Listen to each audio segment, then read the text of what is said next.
Le corps est composé de nutriments et de substances qui sont les éléments de base de la structure corporelle. Il favorise la formation des os, du gras et des muscles. Les muscles squelettiques jouent un rôle très important pour le maintien d'une bonne santé. Ceux-ci représentent environ 40% de la masse corporelle. Ils sont essentiels à la fois pour la motricité et l'équilibre. Ils améliorent aussi la force physique, le système immunitaire et la guérison des blessures. Les protéines de l'organisme se trouvent surtout dans les muscles. Ces protéines sont mobilisées en cas de maladie, d'une mauvaise alimentation ou d'une carence en protéines. L'apparence physique ne permet pas de déterminer la quantité de masse musculaire. Celle-ci peut être faible sans que cela paraisse. À lui seul, le poids ne nous dit rien sur la masse musculaire. Elle peut en effet varier chez les personnes qui ont le même poids. Et les personnes souffrant d'embonpoint peuvent elles aussi avoir une faible masse musculaire. Dans cet exemple, les deux personnes ont le même poids et la même charpente physique. Elles ont toutefois une masse musculaire différente, l'une étant faible et l'autre normale.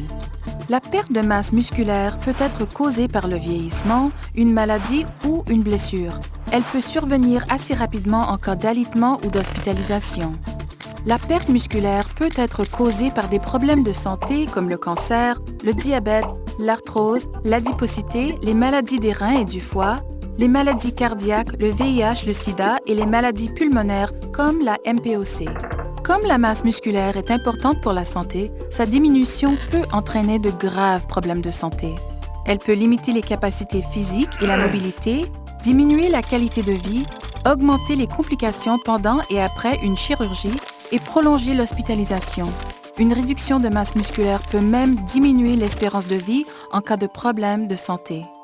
Les conséquences de la perte musculaire dans les cas de cancer ont été étudiées à fond. Une fonte musculaire peut survenir à tous les stades du cancer, du début jusqu'au stade terminal.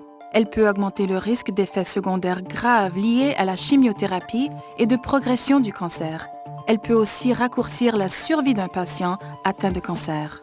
Prévenir et renverser la perte de masse musculaire peut améliorer les résultats de santé et les chances de survie, en plus de réduire l'utilisation des services et utilement les coûts en soins de santé. C'est pour ça qu'il est si important de prévenir et de renverser la perte de masse musculaire. Une masse musculaire saine passe par le traitement des maladies et l'activité physique. L'alimentation joue aussi un rôle essentiel en fournissant les nutriments et les substances nécessaires à la formation des muscles. Tout comme le vilain petit canard, l'alimentation est souvent négligée. Beaucoup ne lui accordent pas l'attention qu'elle mérite, malgré son rôle important pour prévenir et renverser la perte de masse musculaire.